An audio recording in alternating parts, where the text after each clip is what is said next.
بسم اللہ الرحمن الرحیم۔ السلام علیکم۔ میں نے پوچھا اعظم چاچا، کل میرے گھر میں افطاری ہے، قریباً 50 احباب ہوں گے، مجھے پکوڑے چاہیے، آپ کو ایڈوانس کتنے پیسے دے جاؤں؟ چاچا جی نے میری طرف دیکھا اور سوالیہ نظروں سے مسکرائے۔ کتنے پیسے دے سکتے ہو؟ مجھے ایسے لگا جیسے چاچا جی نے میری توہین کی ہے۔ مجھے ایک عرصے سے جانتے ہوئے بھی یہ سوال بے محل اور تضحیک تھی۔ میں نے اصل قیمت سے زیادہ پیسے نکالے اور چاچا جی کے سامنے رکھ دیے۔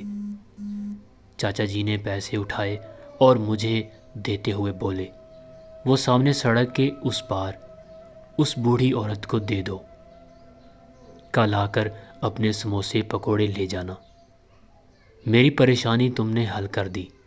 افطاری کا وقت قریب تھا اور میرے پاس اتنے پیسے جمع نہیں ہو رہے تھے کہ اسے دے سکتا۔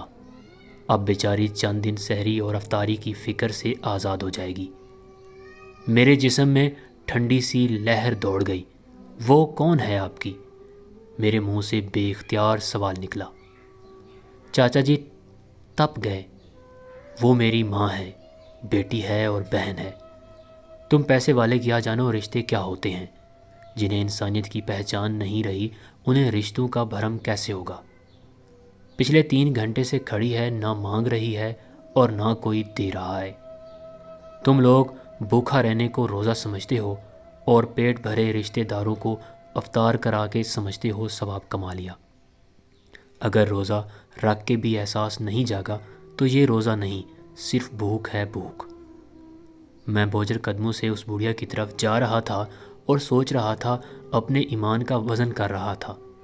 یہ میرے ہاتھ میں پیسے میرے نہیں تھے، غریب پکوڑے والے کے تھے۔ میرے پیسے تو رشتوں کو استوار کر رہے تھے، چاچا جی کے پیسے اللہ کی رضا کو حاصل کرنے جا رہے تھے۔ میں سوچ رہا تھا کہ اس بڑھیا میں ماں، بہن اور بیٹی مجھے کیوں دکھائی نہیں دی؟ اے کاش میں بھی چاچا جی کی آنکھ سے دیکھتا، اے کاش تمام صاحبان حیثیت بھی اسی آنکھ کے مالک ہوتے۔